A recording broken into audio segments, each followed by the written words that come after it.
over the course of the day, we're going to be talking a lot about sort of how the industry is changing, how things are evolving, and what better way than to kick that off with my friend Scott Whitley from 10th and Blake, who has sort of had a front row seat to a lot of evolution in the beer industry over the last 33 years.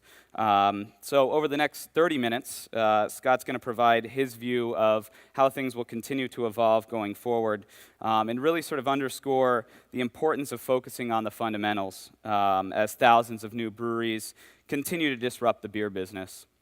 Scott's going to explain how all these small but fast-growing companies are changing category dynamics while simultaneously driving innovation and pushing larger craft outfits like 10th and Blake to adapt to a hyper-competitive and extremely crowded landscape. Sorry. Scott will also share how 10th and Blake views just sort of where the beer business is going and how they've refined their approach. So without further ado, big round of applause for Scott Whitley. Welcome. Got a clicker Thanks, right there. Chris. Appreciate that. Well, thank you for the much coveted, highly sought after first out of the chute slot on the dais today. So it's great to be with you all today. For those having a chance to meet, my name is Scott Whitley. I'm as Chris explained, a 33-year lifer in the beer business. My first job was as a Coors campus rep at University of California at Davis back in 1982. This was when it was politically correct for brewers to have campus reps. Those programs are all gone, as you all know now. But that was my introduction to the beer business. And like a lot of you get into it, and it gets in your DNA. And I thought, I'll do this for a while. This will be fun. And that was 33 years ago. So about 9 months ago, as I was walking the yard at Coors Distributing Company, which I ran for about 5 or 6 years, I got a phone call from Tom Long, saying that Tom Cardella, who many of you probably know, was retiring, and he said, you're running this distributorship with 30 suppliers, 400 brands, and 1,200 SKUs. You've got some insight, having partnered with 14 different craft suppliers and 9 different importers. Hey, maybe you might be a guy who would do well at 10th and Blake to help us think through our future strategy and evolution. So, great adventure, signed on forward, and it's really excited to be in Chicago and to be running the 10th and Blake organization. As Chris mentioned, the fragmentation and complexity, hey, you read about it every day in all the newsletters, you read about it in Brewbound, and that's pretty self-evident right now, right? And I always like to tell the story to remind myself how important it is to be open-minded. And I'm going to take you back about 20 years ago or so. I was running for Coors, a field business unit based in Dallas. It was called the South Central FBA. And I get a phone call one day, and it was from a gentleman by the name of Jim Sabia, who's now the CMO of Constellation. And Jim is calling about a brand he wants us to consider taking on and working with the distributors to sell in the great state of Texas. And he's describing this cloudy beer, and it's got wheat, and it's got oats, and it's got coriander and orange peel, and it looks like this, and you put it, he's going through this whole routine. And I'm sitting there thinking to myself, and by the way, the word was micro back in that day. It wasn't even craft yet. And then I said, well, Jim, the micro segment in Texas is 0.00002, I think, and that may be generous. And while there is the Shiner Bock thing going on, that feels more like Texans driving it than necessarily a craft or micro movement. Well, being a persistent New Yorker, he hammered me on the phone for about an hour, but I stiff-armed him, and I said, no, I got this complex portfolio, my goodness, I got Coors Light, Coors Banquet, Keystone Light, George Killen's Irish Red Ale. That's all we can say grace over right now, my goodness, and you want me to take on a 5th brand? And so we went back and forth, and I said, no. Well, 77 consecutive quarters of growth later, Blue Moon Belgian White Ale is now, a leading craft brand, obviously, and it continues to grow and is a dynamic force in the business. And it opened the doors, frankly, for a lot of consumers to be more receptive to trying and experimenting with styles. So I always tell that story because it reminds me that had I been a bit more open-minded, might be selling a bit more Blue Moon. And the beer gods certainly believe in karma, because here, 20 years later, suddenly I'm in charge of the Blue Moon brand and trying to sell it and grow it around the country. So, but the Coors distribution experience was the one that really kind of cemented how crazy this thing has gotten. Being in Denver, Colorado, which many of you know is one of the kind of vortex markets for the boom and growth of craft beers. And when I first got there, we had 7 million cases across 10 suppliers in 2008. and sure seemed like a fair bit of complexity. But our business was essentially Coors Constellation and Mike's Hard Lemonade and a couple small craft brands. But through acquisition and appointment, we doubled that business, tripled the supplier base, quadrupled the SKU level, and probably quintupled the complexity. And frankly, we did not know how to manage it and handle it. So I called around for some advice to some good distributor friends who had been in the business a lot longer than I had. And I talked to Greg Brown of Admiral Beverage in New Mexico. He's a really smart, thoughtful guy and has been in the business for a long, long time. And I said, Greg, when you're making decisions as a distributor about taking on brands and or taking on new brands from current suppliers, do you have a filter or a process versus just simply, yeah, come on in, I want to take that brand simply because I don't want the bad guy down the street to get it, which is a terrible non-strategic way to think about it. He said, Scott, I look at 3 M's, mass, margin, and momentum, 3 M's. If my belief is, as a distributor, I can get at least 2 of those 3, and someday all 3, it's worth taking a bet on that supplier. Now, the first M is mass, but mass is something that doesn't come overnight, obviously, if you're new to the market. And that's a judgment call. Can this brand over 5 years, 10 years, 15 years scale up? Margin is margin, obviously. If the margins are there, then okay, let's talk. Let's talk about whether the margin pool is big enough to invest against the brand. But the third M and the intangible, the tough one, is momentum. Because you want something that's accretive to your portfolio, not dilutive. You want something that complements what you currently have, not something that simply piles on top of brands you already have. As a distributor, you know, if someone is coming at you with an IPA-led proposition, but you've already got 10 IPAs in the house, you have to ask yourself, is it distinct enough? Will it cut through the clutter in this market? And especially for a craft brand that's starting to get beyond its local regional base, right? Where maybe it could sell 5 or 10 different styles in its home market, but now suddenly it's 2, 3, 4, or 5 states away. So we had some great discussions with suppliers, and I learned as a distributor that frankly, there was a limit. And I don't care what distributors may tell you, there is a limit to your capacity.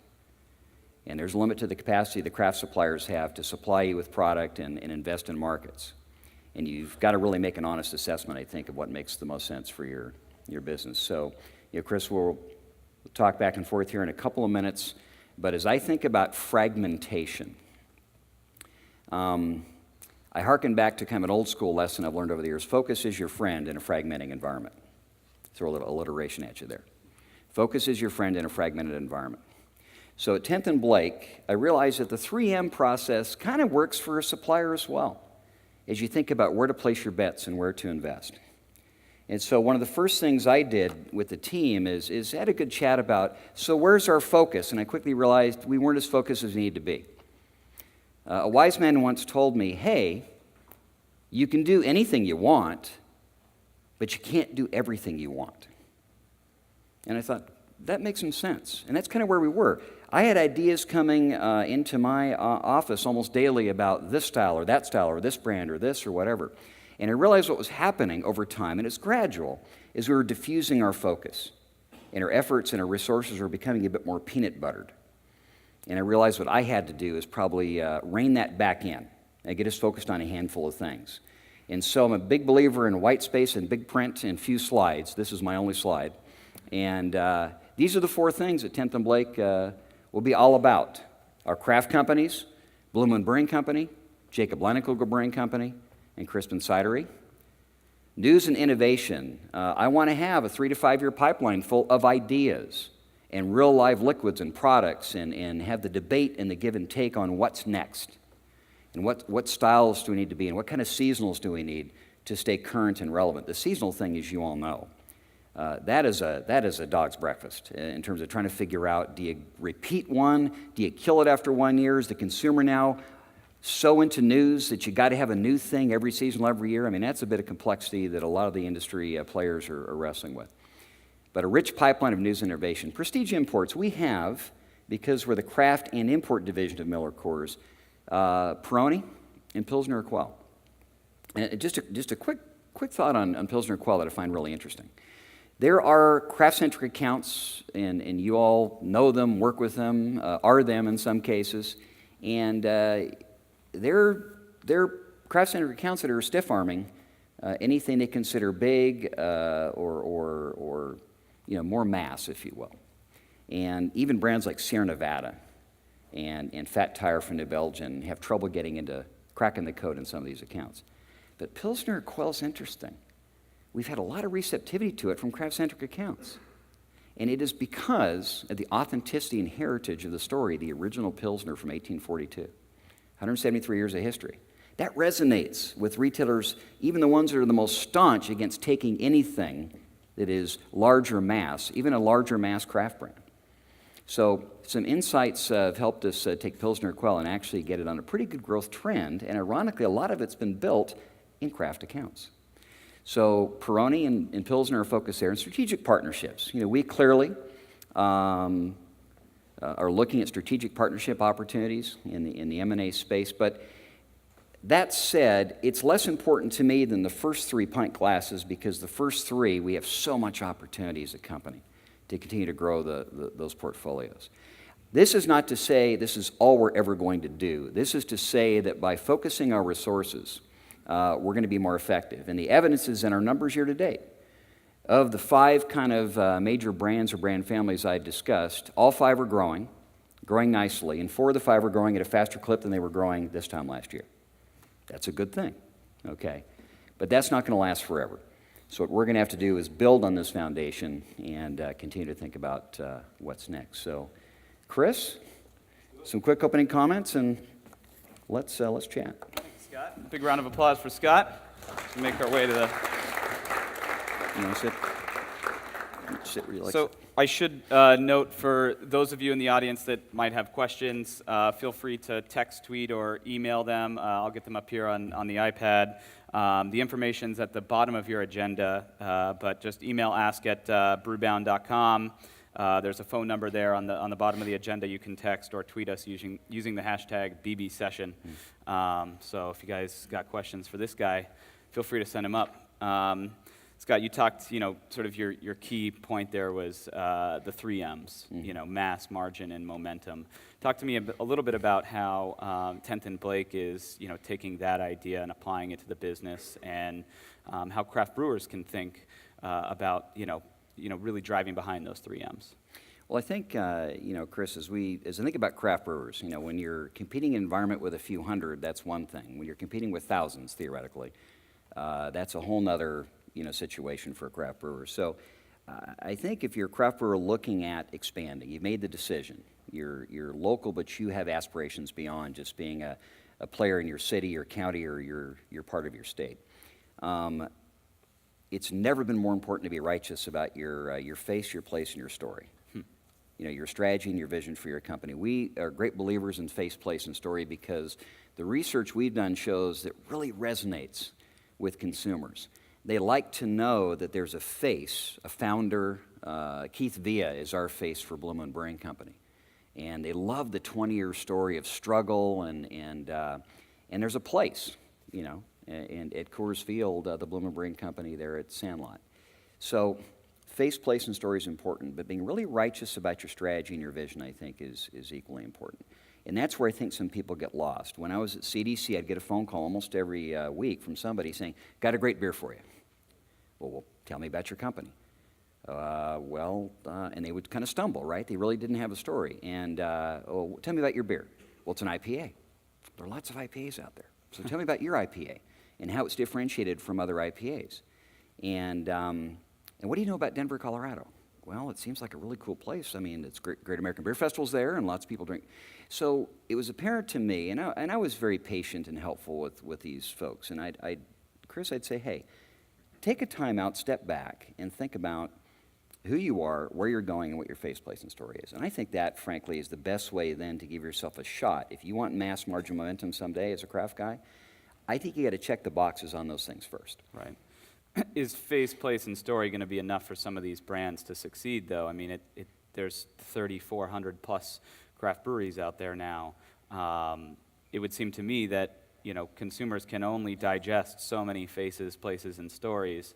So some of these companies are probably not going to make it, right? Yeah, it's here's I think the bifurcation that we're seeing. You've got probably maybe 10 to 20 players who either are already national or they're going for it. Okay, some are already there, like a Sierra or Boston.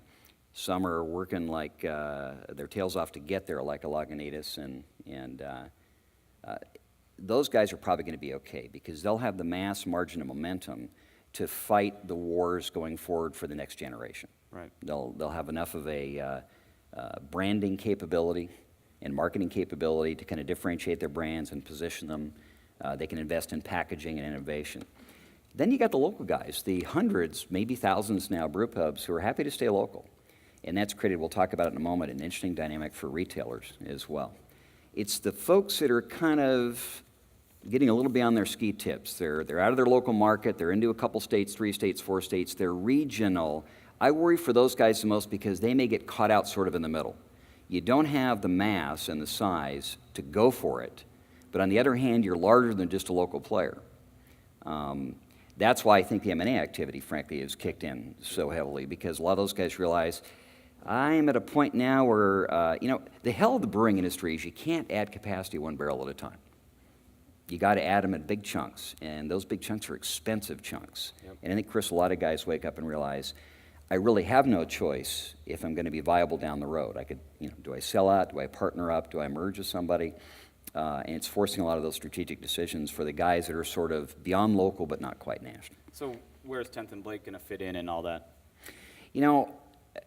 I think we're going to be all about who we are, right? I'm not going to sit here and would I love to have Blue Moon Belgian White in more some of the really uber craft-centric accounts in the country? Sure, I would.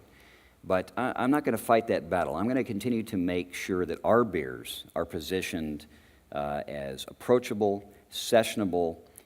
Blue Moon Belgian White brought a lot of people into the category, right? And I think he continued to play that role for us. So as you saw on the pint glass chart, we're going to hunker down on those brands and try to build them out, as we go forward. So the strategic partnership piece will be less of a focus for you guys going forward then, and you'll be pushing behind the 3 brands that you mentioned, Crispin and Blue Moon and Liney's? Well, if we do focus on it, it's going to be on complementary styles, right? We're not, admittedly, not in a big way in the IPA space. We have Blue Moon Belgian White IPA we introduced, and that's a sessionable, approachable IPA. But it would be complementary. So if an opportunity came along that strategically made sense to fill in a space we don't currently have much business in, we'd absolutely take a look at it. Right. So, you guys talk to a lot of different retailers and some pretty big retailers, obviously, with, how large the Blue Moon brand has gotten and the types of accounts that it's being sold in. What are they telling you about, how complex the business has become with so many different SKUs, so many different brands all fighting for that tap space, all fighting for that shelf space? What are they asking for? Well, there's 2 dynamics that are creating some real strain for what I'll call the independent on-trade operator. I want to differentiate that versus the brew pub operator. So if you're an independent on-trade operator and you wake up one day and down the street there's a brew pub over here and there's a brew pub over here, and you're like, I've got to get in the game of offering variety because my consumers are asking for it, right? The problem is there's such hidden cost with complexity that a lot of accounts get themselves in a spin cycle of constant rotation. And there's some that are pretty good at managing that. And those who can manage that and meet consumer needs and compete with the brew pub down the street, they'll probably be okay. But if you look at who owns some of the accounts that are successful over time, it's typically part of a local or regional chain, or it's a multiple unit ownership. I worry most for the guy who's trying to hang in there as an independent solo operator with all this competition coming from larger chains, from brew pubs. And Chris, there is no formula to make great choices. Now, local is a play that I think there's alignment in many markets where, at least if I go local, people are asking for that. Right. They come in and say, what's new and what's from around here? Right.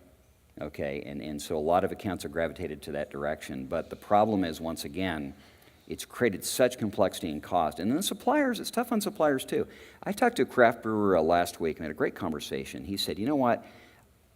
I've realized I cannot compete in rotation nation accounts. So I'm not going to go there. I'm going to avoid them. And here's why.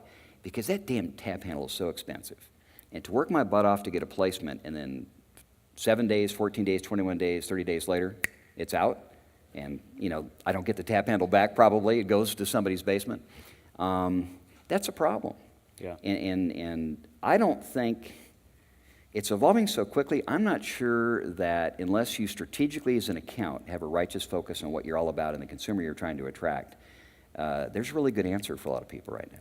But I feel like the very long tail of craft, some of these small, there's a lot of them in Massachusetts. A lot of them are contract producing, or they're just smaller operations that are on a 7-barrel system. I mean, that's where they thrive. They really thrive in those accounts that are rotators, and they're the ones that have really disrupted things and caused sort of some of the headaches and hardships that maybe a yard house type operator might be dealing with, or Buffalo Wild Wings. So I guess, thinking about, where things are going down the road, where does that long tail fit into the beer space, long term, I guess?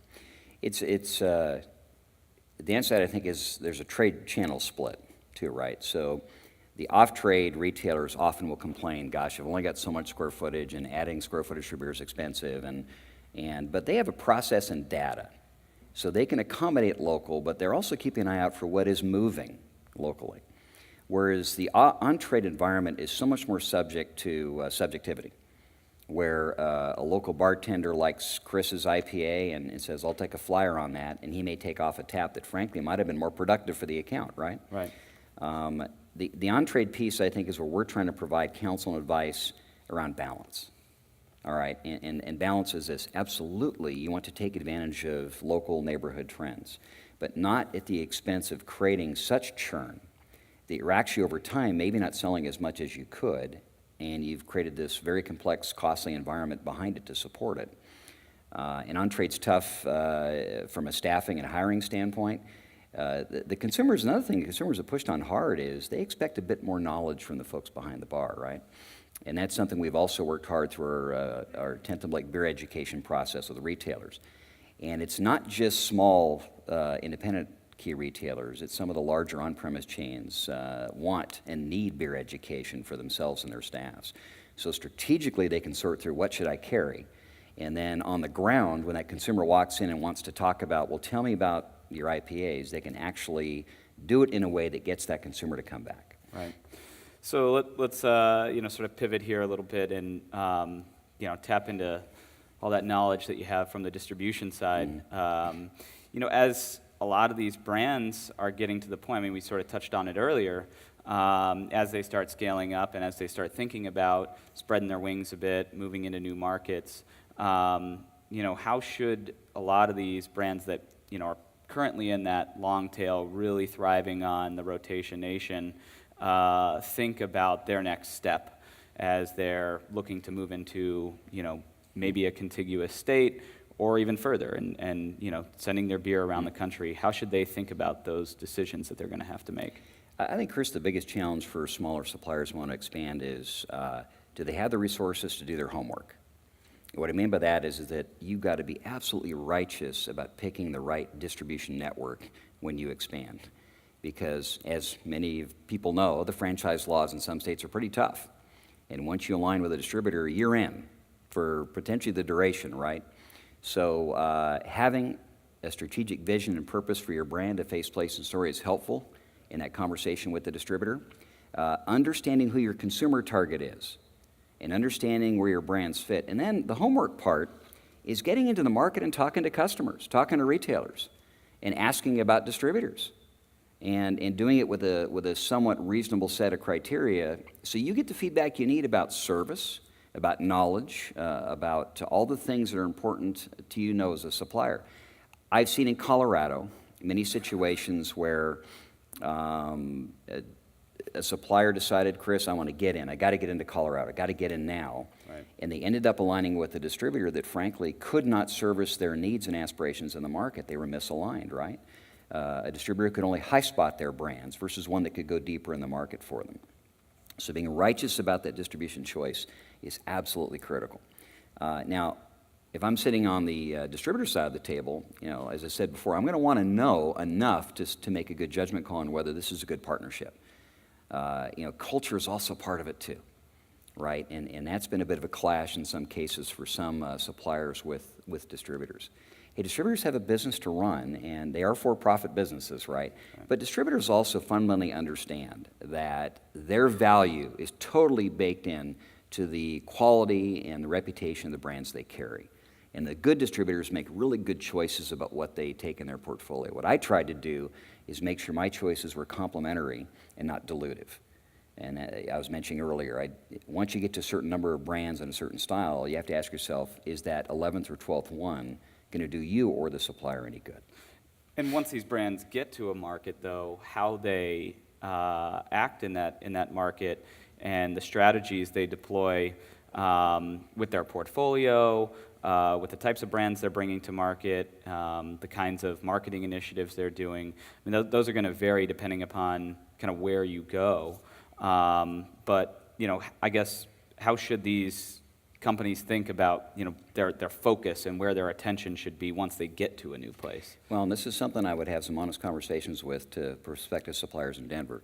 At any given time, as we speak today in the streets of Denver, Colorado, there are at least 125 to 150 reps representing different breweries calling on accounts, and typically calling on the same accounts, right? So people are fighting hard for the same business. If for a supplier to walk in and totally rely on the distributor just to take it to market, that may not work in this day and age. The supplier's got to think about representation, feet on the street, because share of mind is such a critical battle that they'll fight every day within that house. A good game plan with good local representation and some investment capability, I think, are hugely helpful criteria for suppliers that go into a new market. And that seems like it would be a start now. I mean, at this point, the landscape is so competitive that that's sort of like the price of poker, right? Here's the challenge, I think. There are a lot of great beers.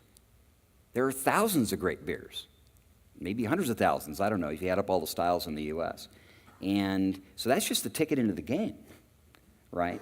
But to get time and attention from the distributors and the retailers in a particular market, that's where that point of differentiation, that vision and strategy about what you are, who you are, your ability to tell the story in a compelling way, where that retailer and that distributor go, okay, it's worth it taking on Chris's Brewing Company, because that is something that's going to be accretive and incremental to the business and not simply just adding complexity and cost. Right.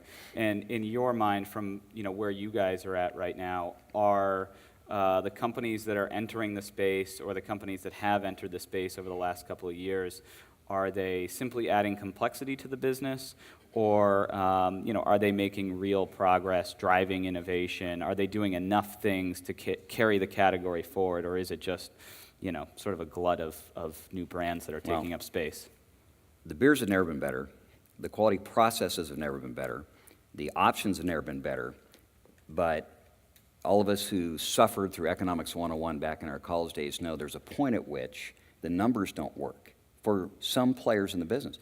I'm a great believer the craft segment will continue to grow and expand. Will it grow at double-digit rates for 10 more years? I don't know about that. But I see it continuing to grow in the aggregate. But within it, the dynamics, Chris, are going to cause some pain, I think, for some people, are the business won't support the success of 5,000 players. Right? And that's why I'm seeing this race to go national, or in fact, a desire to stay kind of local and hunker down. Right. And the challenge will be to the guys that have aspirations beyond just their local neighborhood. Right. And one final question before we let you go. I guess, how has all of the new brands, all the new companies, all the new styles and SKUs out there, how has it impacted 10th and Blake's business? And what have you guys done to adjust? It's interesting, as I was mentioning earlier, our focus on dialing down who we are and our products, despite the fragmentation and clutter, we're seeing actually improved trends, because I think, once again, it gets back to the realization that we've got to do a handful of things really, really well. Our best defense against fragmentation, frankly, is focus, and that's the route we are taking right now to build on our brands and our performance. Well, it seems like you got to focus with 3 core brands that you mentioned, Blue Moon and Liney's and Crispin Cider. So it's going to be interesting to see how those evolve and grow over the next couple of years. And good luck to your Golden State Warriors tonight. I know. I'm a Bay Area guy. All right. Take care. Thank you. Scott Whitley, everyone.